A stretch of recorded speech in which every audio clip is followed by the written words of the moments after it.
കൂടുതൽ വാർത്താ അറിയിപ്പുകൾക്കായി കൊച്ചി വാർത്താ ചാനൽ സബ്സ്ക്രൈബ് ചെയ്യുക.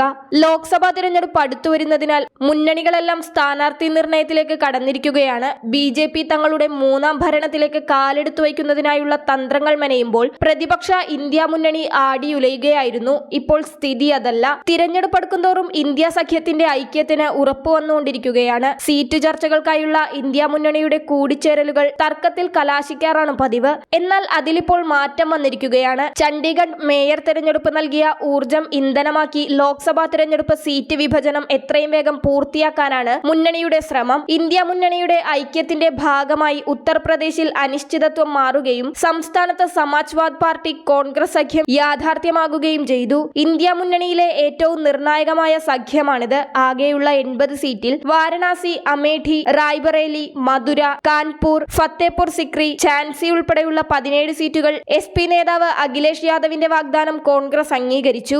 SP 63 സീറ്റിലായിരിക്കും മത്സരിക്കുക. വാരണാസിയിൽ പ്രധാനമന്ത്രി നരേന്ദ്രമോദിക്കെതിരെ ദളിത് നേതാവ് ജിഗ്നേഷ് മേവാനിയെ കളത്തിലിറക്കിയേക്കും.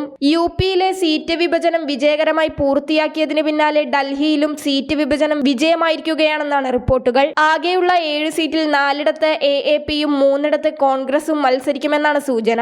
ഇത് സംബന്ധിച്ച പ്രഖ്യാപനം ഉടൻ ഉണ്ടായേക്കും. ഹരിയാന, അസം, ഗുജറാത്ത് എന്നിവിടങ്ങളിൽ കോൺഗ്രസ് ആം ആദ്മി പാർട്ടി ധാരണ രൂപപ്പെടുകയാണ്. ഹരിയാനയിലും അസമിലും കോൺഗ്രസ് ഓരോ സീറ്റ് വീതം AAPക്ക് നൽകിയേക്കും. ഗുജറാത്തിൽ 2-3 സീറ്റ് ആം ആദ്മി ആവശ്യപ്പെട്ടിട്ടുണ്ട്. ഇതിന്റെ ചർച്ച പുരോഗമിക്കുകയാണ്. കേന്ദ്ര ഭരണ പ്രദേശമായ ചണ്ഡീഗഡ് സീറ്റ് കോൺഗ്രസിന് ലഭിക്കും. ജാർഖണ്ഡിൽ കോൺഗ്രസും ജാർഖണ്ഡ് മുക്തി മോർച്ചയും തമ്മിൽ ധാരണയായി. ഇരു കക്ഷികൾക്കും 7 വീതം സീറ്റാണ് ധാരണയായിരിക്കുന്നത്. JMM 1 സീറ്റ് RJDക്കും കോൺഗ്രസ് 1 സീറ്റ് ഇടതുപക്ഷത്തിനും നൽകിയേക്കും. മഹാരാഷ്ട്രയിൽ ആകെയുള്ള 48 സീറ്റിൽ 39 കോൺഗ്രസ്, ശിവസേന, NCP കക്ഷികൾക്കിടയിൽ ധാരണയായി. പ്രകാശ് അംബേദ്കറുടെ VBAക്ക് 3 സീറ്റ് നൽകുന്നത് പരിഗണനയിലുണ്ട്. 39ൽ 25 സീറ്റിൽ DMK തമിഴ്നാട്ടിൽ മത്സരിച്ചേക്കും. കോൺഗ്രസിന് 8ഉം ലീഗിന് 1 സീറ്റും ലഭിക്കും.